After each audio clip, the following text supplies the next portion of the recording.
আপনি কি জানেন এই জনপথে হাজারো আল্লাহওয়ালারা, হাজারো পীর বুজুর্গরা দাওয়াত দিয়ে মানুষকে দিনদার নেককার বানিয়েছেন। আজকে প্রত্যেক জায়গায় দেখবেন তাদের কবর। শাহজালাল ইয়ামানি রহমতুল্লাহ আলাই, শাহ পরান রহমতুল্লাহ আলাই, শাহ মাহদুম রহমতুল্লাহ আলাই, এরা কারা? এরা সবাই দায়ী। আর মনে রাখতে হবে, জনাব মুহাম্মদ রাসূলুল্লাহ সাল্লাল্লাহু আলাইহি ওয়াসাল্লামের সাথে যেই দায়ীর যত বেশি মিল থাকবে তার দাওয়াতে তত বেশি ফায়দা হবে। দিনকে আপনারা আধুনিক বানায় ফেলাইছেন। দেখবেন যেই দলের যে প্রধান, যদি সেই দলের প্রধানের কাছে তার অনুসারীরা মাথায় ফুঁক দিতে যায়, আমরা কি বলবো? কি করতেছে, এটা কেমন কথা?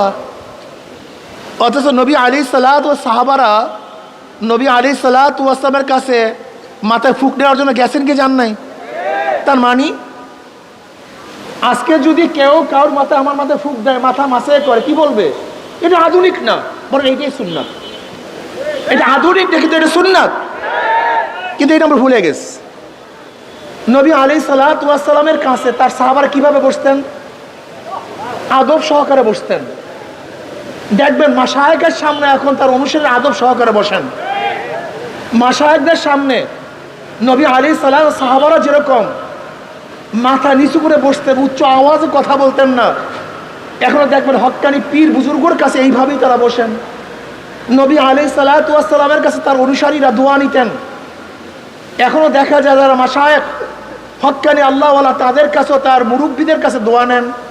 ফামাসা রাসাহু ফাদাআ লাহু, নবী আলাইহিস সালাতু ওয়াস সালাম মাথার মধ্যে স্পর্শ করতেন, দোয়া করতেন। কিন্তু এগুলি আমাদের মধ্যে নাই। এগুলি কি মনে করি যে আধুনিকতার খেলাফ।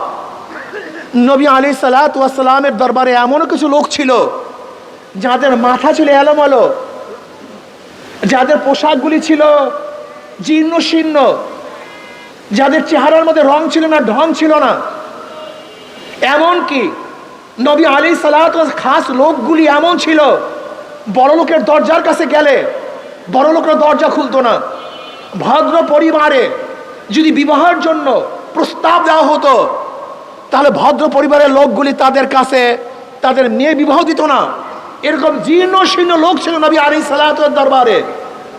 কিন্তু এখন যদি কোনো জীর্ণ শীর্ণ লোক, যাদের চুল এলোমেলো, পরিপাটি না, জামা কাপড় সেরকম স্বচ্ছ না, সুন্দর না, আমরা তাকে দূরে ঠেলে দেই।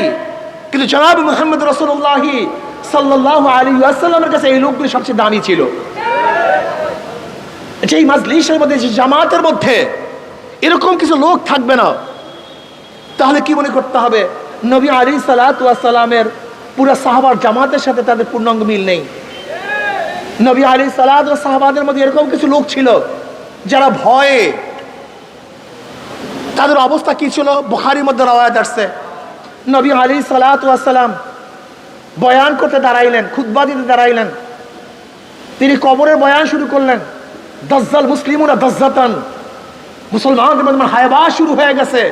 বুখারীর রওয়ায়াত, কান্নাকাটি শুরু হয়ে গেছে। নাসাইর মধ্যে বিতাফসিল আসছে। রাবি বলেন, আসমা বিনতে আবু বকর রাদিয়াল্লাহু আনহুমা বলেন যে নবী আলাইহিস সালাত বয়ানের কারণে শ্রোতাদের মধ্যে এমন চিল্লা চিল্লি, কান্নাকাটির রো শুরু হয়ে গেছে যে নবী কি বয়ান করতেছিলেন আমি শুনতে পাইতেছিলাম না। যখন নবী আলাইহিস সালাম বয়ান শেষ, কান্নাকাটি শেষ হয়ে গেছে, রাবি বলেন আমি কাছের এক ব্যক্তিকে প্রশ্ন করছি, নবী আলাইহিস সালাত এমন কি বয়ান করেছিলেন যে বয়ানের কারণে মাজলিসের মধ্যে এই অবস্থা সৃষ্টি হয়েছে?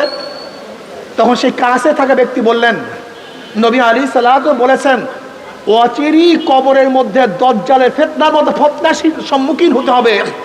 শুধু এতটুকু বয়ান শোনার সাথে সাথে পুরা মাজলিসের মধ্যে চিল্লা চিল্লি, কান্নাকাটি রোল পড়ে গেছে। আজকে দেখা যায় কোনো মাজলিসের মধ্যে যদি কান্নাকাটি, চিল্লা চিল্লি হয়, এটা আধুনিকতার খেলাফ। হ্যাঁ, আধুনিকতার খেলাফ, কিন্তু এইটাই নবীর জামাতের কাছাকাছি। নবী আলাইহিস সালাম জামাতের মধ্যে ভুরি ভুরি হাদিসের মধ্যে আসছে, নবী আলাইহিস সালাতু ওয়াস সালাম যখন বয়ান করছেন কানতে কানতে কানতে কান্না রোজ শুরু হয়ে গেছে। এখন দেখা যায় আমাদের অনেক মাজলিসের মধ্যে কান্না আসে না। যদি কান্নাকাটি থাকে এটা আধুনিকতা মনে করি না, হ্যাঁ এটা আধুনিকতা না, কিন্তু এটা নবীর কাছের সেই মাজলিসের সমসাময়িক, এরকম মনে করতে পারেন।